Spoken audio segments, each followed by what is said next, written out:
Swasti Shri Ganeshaya Namaha Sai Shwaraya Vidmahi Satyadevaya Dhimahi Tanna Sarva Prachodayat. Om Sahna Vavatu Sahno Bhunaktu Sahaviryam Karvavahe Tejasvinavaditamastu ma vidvishavahe.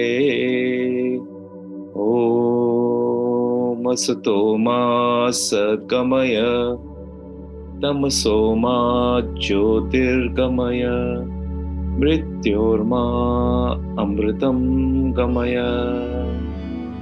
Om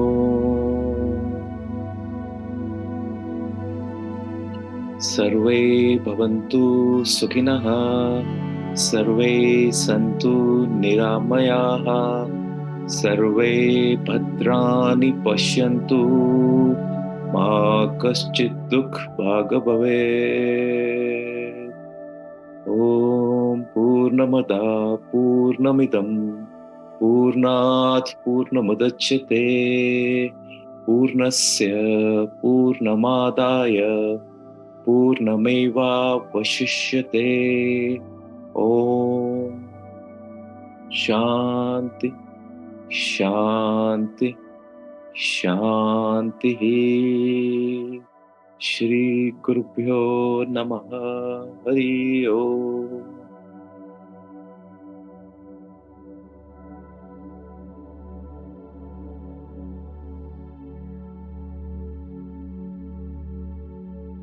Om Sai Ram. Good evening and welcome to the penultimate day, day 39 of the Atma Chalisa Parayanam.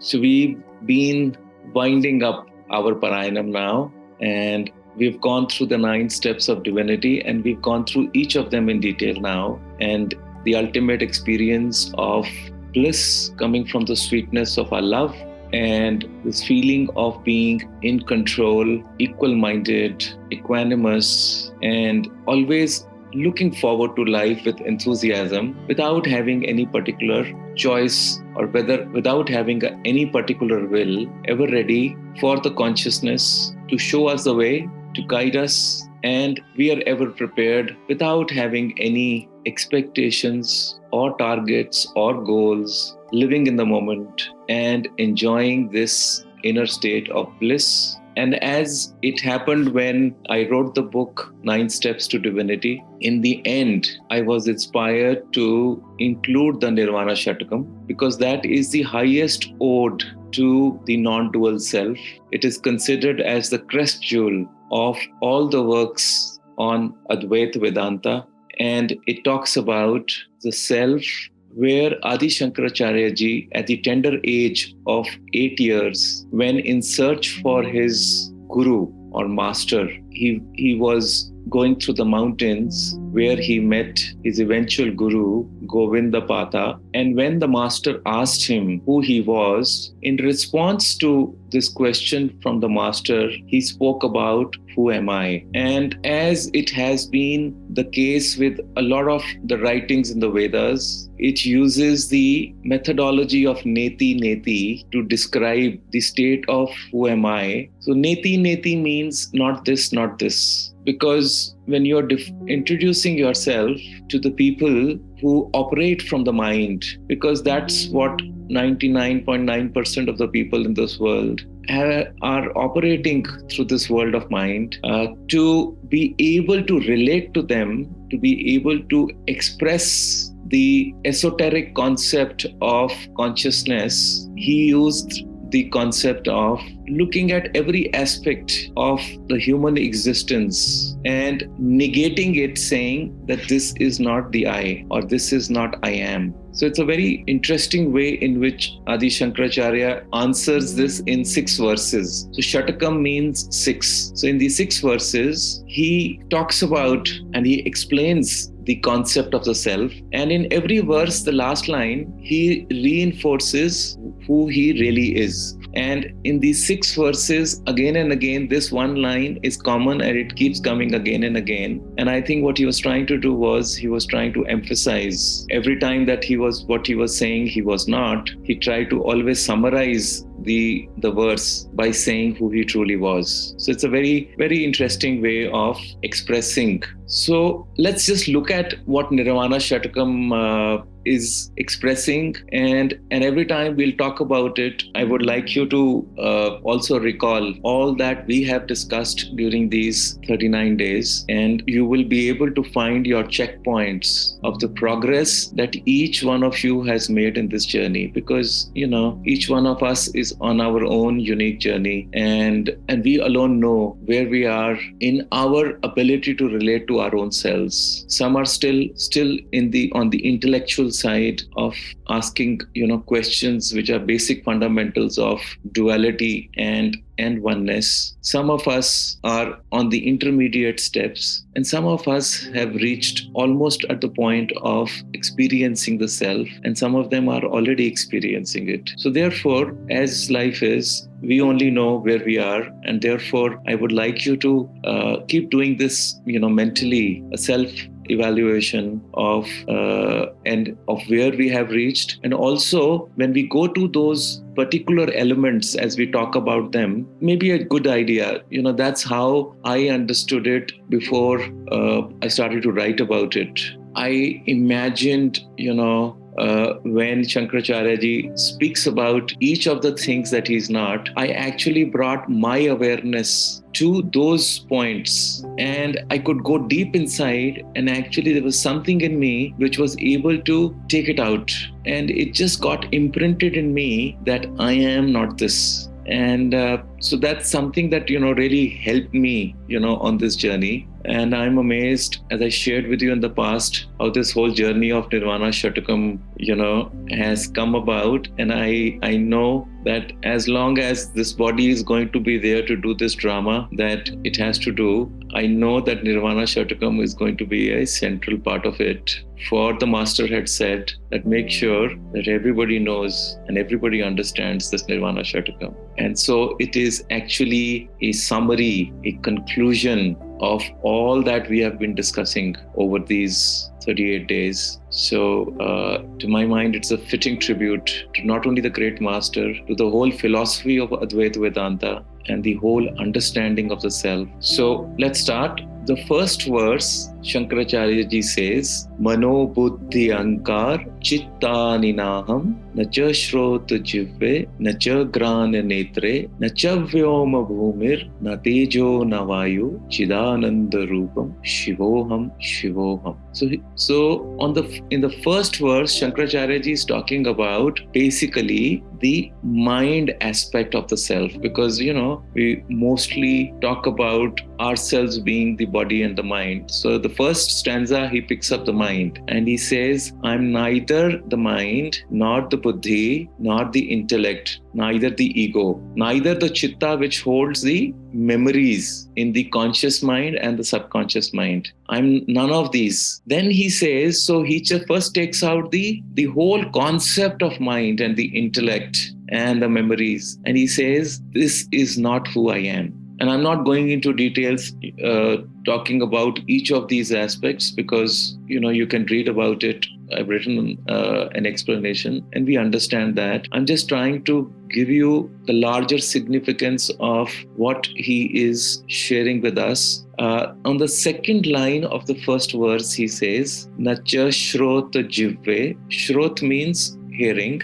ears. Jivve is tongue, that means taste. Nacha gran netre. Gran is nose. that means the sense of smell, and netre is eyes. So he says basically that I am neither these 5 sense organs nor all the senses attached to them. So therefore he's saying these sense organs and their perceptions of the senses which make us deal with the external world, which is the world of duality. All those organs and all those senses is not who I am. So which means in this one particular line, he has completely detached himself from anything that is happening on the external world, because the external world is a projection of both the mind and these 5 sense organs, and therefore these 5 senses. So just, in the first 2 lines, that's it. He's just taken out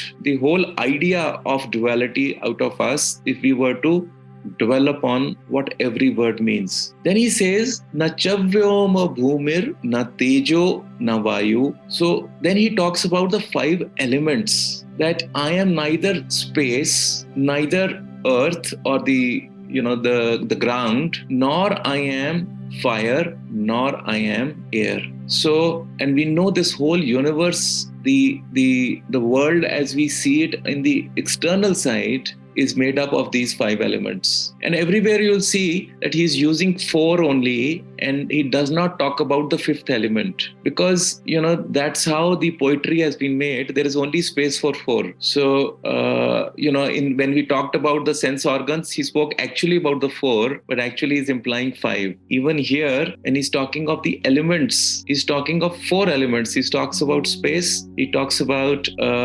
the earth or the ground or soil, and then he talks, 3rd element he talks about is fire, and 4th element he talks about is air. He doesn't talk about water, but he means that because in his poetry there is no space for the 5ths to come in, and therefore from our understanding we understand what he's trying to say is that I am therefore nothing to do with this external world as we experience it. I am not any of these elements, and we know that our human body also is actually made of these 5 elements only. So there is water inside of us, there is space, there is air, there is fire which digests, and there is water. So and the skin and everything is the earth concept. So he has therefore in the first para itself, or the first stanza itself, said very clearly what I am not. And he ends up by saying, Chidanand Rupa Shivoham Shivoham, that I am Chid Anand. Chid is the awareness of the consciousness which is bestowing bliss on us, and therefore I am that existence, consciousness and bliss. I am Shiva, I am Shiva, I am love, light and consciousness. Literal translation is I am Shiva, but I like to see it as, because Shiva, as we know of Shiva, he is also called as Bhole Baba. He is so innocent, he's so full of love. He has no interest in interfering with what's happening in the world. He sits in Kailasa beautifully in a meditative pose and is in love with the whole of creation. And he is consciousness himself. That's why he wears ash on his head, because he's completely detached, right? And he is always in this state of bliss. So that's how Shiva is introduced. And that's how we're all that existence, consciousness, bliss, which is nothing but another term for defining who Shiva is. So we're all of us are that Shiva. And Shiva is not masculine or feminine. Those are our ideas. Shiva is a state of consciousness, a state of being. Then in the second verse, he says, Nacha prana sangyo, nave pancha vayu, navas sapta dhatur, nava pancha kosha, navakpani pado, nachopastapayu, chidananda rupa, shivoham shivoham. So again, he's now starting to go into each of these elements again, and he says that I am neither the, this vital breath that I take, nor I am these panch pranas, those 5 airs that we talk about in our body, right? So Vedanta talks about prana, apana, vedana, udana, samana. He says, I am neither of these. Because everything of this, all this breath is to do with the body. And he's completely declared that he's not the body. So therefore he's saying, I am neither of these, the breath and the 5 pranas that are in my body. Then he says that I am neither the panchakosha, that there are the 5 sheets that we talk about, that the body is made up of, or of the 5 sheets. And those 5 sheets is our exploration. The first sheet is this gross body, which is made out of food. That's why it is called the Annamaya Kosha, because Anna is food. So it is made out of food. Then as the yogis thought about it, are we only the food? Then they said, no, there is something more to it. He says, what is that? He says, there is a mind there. They say, okay, so what is that mind? Then it is the Manomaya Kosha. No, so before that they said, what is it? There is a breath inside of us. So they said, what is breath? There is prana. So, we are Pranamaya Kosha. So there is a breath sheath. Then they said, okay, no, we are also a mind. They said, okay, there is a third sheath called the Manomaya Kosha. Then they said, no, there is another kosh. That is that, they said that is Vijnanamaya Kosha, that there is some knowledge inside of us. There is some higher intellect in us. That is who we truly are. They said, okay, that is the 4th sheath. Then they said, there is something else, which is the final sheath, which is the sheath of bliss. So that is Anandamaya Kosha. So, and this was an exploratory journey of our sages when they started to investigate about themselves. So, but Shankaracharya, in a minute says, I am neither these 5 koshas. And then he says that I am neither the 7 tissues of the body, the 7 elements of the body. So I am neither the blood, I am neither the fluids, neither I am the adipose tissue, nor I am the muscles, nor I am the tendons, nor I am the bone marrow. So he goes into actually what all the body is made up of, and he says, I am not this, I am not this, I am not this, I am not this. Then he says that I am also not the na prana samyo, na vai panchavayu, na va sapta dhatur, na va panchakosha, na vak pani pado. Pani is hands, pado is feet, na chopasta payu, neither I am the, so which means that these are the action organs of the body, and therefore all action organs and therefore all the actions performed by these organs are not me. So therefore he dissociates himself from that identification as well, and then he in the end again says, but I am existence, consciousness and bliss, and I am Shiva, pure love and consciousness. So this is the second place where he goes and negates. In the third verse there he comes and he says, na me dvesha rago, na me lobha moho, madomneva meneva matsarya bhava, na dharmo na chartho na kamo na moksha, chidananda rupam shivoham shivoham. So he's saying, I am neither dvesha. Dvesha is dislike or revulsion, nor I am the sense of liking. Meaning to say, neither do I hate anyone, nor do I like anyone, neither do I dislike anybody, nor I am particularly fond or attached to anything. So he says, I am away from the feeling of likes and dislikes, right? Because we've realized that when we get close to somebody, when we start getting close to people, we either in the beginning we experience that we like the people a lot, and then we start getting attached, and as we start becoming closer, we start to see the weaknesses of the people, and we start to experience dislike, and that turns into revulsion, and that can go into hatred, and these are the feelings that we kind of move between likes and dislikes in our life. So he says, I am neither the feeling of liking nor I am the feeling of disliking. Then he says, na me lobha moho. Lobha is greed. So neither I am the feeling of like, dislike, nor I am the feeling of greed, neither I am the feeling of attachment, right? And we know that all these 4 feelings come from the mind. Like, we dislike, we get greedy about some things, or we get attached to people. So the feeling part of it also he's now beginning to negate. Mado neva meneva matsarya bhava. That I am not the feeling of also jealousy or pride. So I do not suffer from this feeling of any jealousy. Because I do not compete with anybody, because there is only one consciousness. So there is no question of seeing any separation. So since he doesn't see any separation, he says, I am not suffering from any of these maladies or any of these problems. Na dharmo, na chartho, na kamo, na moksha. So our Vedas talk about the 4 goals of life: dharma, artha, kama, and moksha. So dharma is what we do in life, the righteousness principle of the good that we want to do in life.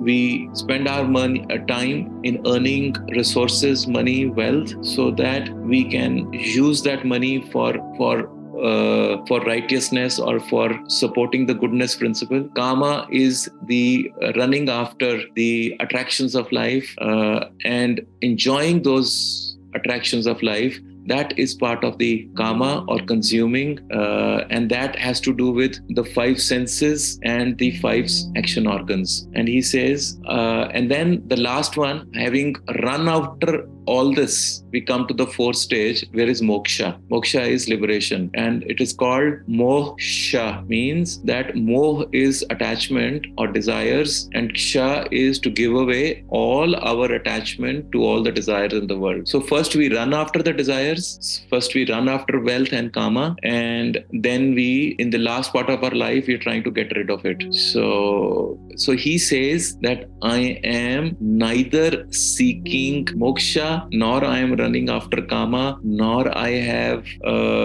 desires to earn wealth, nor I have any dharma to perform. I am way beyond all this, and therefore these 4 goals of life are no longer relevant to me. They are relevant to a human body, and I am not this body. So what am I? I am Chidananda Rupam, Shivoham, Shivoham. So systematically, each of the ideas that we have about life, coming from our scriptures also, coming from concepts, coming from our idea of religion, he's negated it in these first 3 verses. Then he moves to the 4th verse, and he continues in this vein, where he says, na punyam na papam na sakhyam na dukkham na mantro na tirtho no veda na yajna aham bhojanam naiva bhojyam na bhokta chidananda rupam shivoham shivoham. That I am not caught up in the idea of punyam and papam, of doing meritorious acts or good deeds. Neither am I affected by the whole idea of sin, and neither do I have any guilt. Na sakhyam na dukkham. Neither am I enjoying any comforts because of my good karmas in the past. Neither am I suffering from any dukkham or any pains or any suffering or any sorrow, because I'm not part of any of these cycles, because these cycles are affecting only the human body, and I am not connected with this idea. Then he says, na mantro, na tirtho, na veda, na yagna. Mantra means, therefore, I have no mantra to chant, and neither am I impacted with the benefits of a mantra. Neither I go to and I perform any rituals, or nor do I go to any pilgrimages, because for me, there are no such holy places, because everything is auspicious and everything is divine. So how can there be a bad place and a good place? So he is coming from there. So there is no tirtham, no mantra, no tirtham, no veda, no yagnam. And therefore, there is no concept of Vedas for me, because Vedas have all the knowledge. That knowledge is again first being consumed by the mind, and I am not impacted by any of that. So therefore, all the knowledge of the Vedas is also useless for me, because that is for a person who's bound, who wants to get free. I am already a free spirit. So therefore, this knowledge is also of no use to me. Neither do I have to perform any yagna or any kind of a homa or a sacrifice, because again, that is based on the concept and principle of duality, that there are some gods to whom you have to propitiate, to whom you have to please. But since I am one consciousness, I have no need of performing any of these yagnas and sacrifices. Then he says, aham bhojanam naiva bhojyam na bhokta. That I am neither the experience nor the experienced nor the experiencer. Neither I am the subject of that needs to be enjoyed, nor I am the enjoyed, nor I am the enjoyer. So that means that I am not participating in this principle of enjoying or consuming at all. So neither I am the consumer, or if we were to eat the food, he's saying I am neither person who eats the food, nor I am the food, and nor I am the enjoyer of this food. So therefore, I am not associated with any consumption whatsoever, either through these five senses or through, the five action organs. All that they consume, what they touch, what they feel, what they see, what they speak, I'm not consuming any one of those. So therefore, I am not this, not this, not this. What am I? I am Chidananda Rupam, Shivoham Shivoham. Then he comes to the fifth verse, where he says, Na me mrityu shanka, na me jati bheda, pita naiva me neva mata na janma, na bandhur na mitram, guru naiva shishya, Chidananda Rupam, Shivoham Shivoham. That I neither have fear of death, nor I have death. Because death comes to the body. But who will experience death? And where is a question of fear of death when neither was I ever born, nor will I ever die? So therefore, this question of death just does not arise. And as we have discussed in the past, that death is the mother of all our fears. Whatever fears we have inside of us, the root cause, the source of all our fears and insecurities comes from the root of death. So therefore, he says, there is no question of death. There is no question of having any fear of this death, because I am not the body. Na me mrityu shanka, na me jati bheda. That I do not have any caste or creed, and there is no separation as far as that, you are born in a higher caste or a lower caste, either by birth or by your actions. So there are no differences whatsoever. Then he says, Pita neva me neva mata na janma. That I do not have any father, nor do I have any mother, nor did I ever take birth. Because the birth is to the body, and all these relationships of mother, father, they are of the body. And how many mothers and fathers I've had in these countless lifetimes, since I don't remember any one of those. So therefore, even the ones that are there right now, they also are not part of who I am, because I never belong to them. So as you move away from this whole idea of body, the idea of all the relationships, and then in the next line also, he's talking of the other relationships. So he said, I don't have a mother, I don't have a father, because I never took birth. Na bandhur na mitro guru naiva shishya. That neither do I have any brothers, nor do I have any friends, neither do I have a guru, nor I have any disciple. So he is simply taking away all the relationships that are, all relationships are to the body. All relationships are by birth or by what we do, and in, our connections with our people around us. So he says that all those are not who I am. Because remember, he's telling his guru who he is. And in defining that, he's destroying the entire edifice of duality based on I am the body, I am the mind, I am the senses, and I am the action organs. And therefore, when that is not there, therefore all that the world believes, which is created around the idea of the body, nama rupa, as we call it, the form and the name. So he has completely decimated the whole idea of that I am a name and I am a body, and therefore everything else is not who I am. And then in the sixth verse, he comes to really what he wants to say. After saying Neti, Neti, in the sixth verse, he describes who he is, and he does it very simply. And he says, Aham nirvikalpo nirakara rupo vibhurvyapta sarvatra sarvendriyanam sada me samatvam na muktir na bandha chidananda rupam Shivoham Shivoham Chidananda Rupam Shivoham Shivoham Chidananda Rupam Shivoham Shivoham. So he says, Aham, I am, Nirvikalpo, I am choiceless. I have no choice of my own. I have no vikalp. I have no volition, no idea, no particular mind whatsoever of anything specific. So I am choiceless. Nirakara rupo, that I have no form because I am pure consciousness. So therefore there is no form, there is no body. So I have no attributes, I have no qualities because I am that pure energetic principle. Vibhur vyapta sarvatra sarvendriyanam, that I am present everywhere where the senses can go. I am pervading everywhere. I am ever present as the consciousness energetic principle. Sada me samatvam na muktir na bandha. Since I am present everywhere, since I am in everything, and since I am this pure consciousness which is ever present, free flowing as that love consciousness principle that we've been talking about, therefore I am neither bound nor I am liberated. So here is a question of looking for moksha or liberation when I was never bound. My binding was all coming from my wrong notion, my wrong understanding, coming from the mind that I am this name and body. And therefore, this name and body created this entire projection of Jagat. We started off by saying that this Brahm Satya Jagat Mithya, that this Jagat, this world coming out of this body, mind, duo, and therefore the senses is just a projection which is nothing but an illusion. It is not real. And what is real is the Brahman, the energetic principle, the love consciousness principle, the Shiva principle, which when we experience, it gives us the feeling of bliss, which is uninterrupted, permanent joy, which is not subject to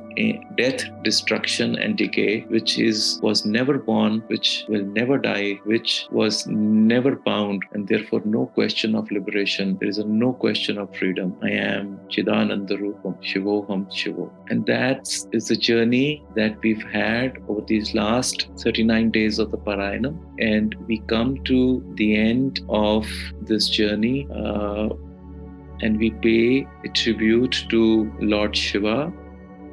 Om Trayambakam Yajamahe Sugandim Pushtivardhanam Urvarukaviva Vandana Mrityor Mukshi Amamrita. Om Trayambakam Yajamahe Sugandim Pushtivardhanam Urvarukamaviva Vandana Mrityor Mukshi Amamrita. Om Trayambakam Yajamahe Sugandim Pushtivardhanam Urvarukamaviva Vandana Mrityor Mukshi Amamrita. Om Shanti Shanti Shanti. Samasta Loka Sukhino Bhavantu. Samasta Loka Sukhino Bhavantu. Samasta Loka Sukhino Bhavantu. Om Shanti Shanti Shanti.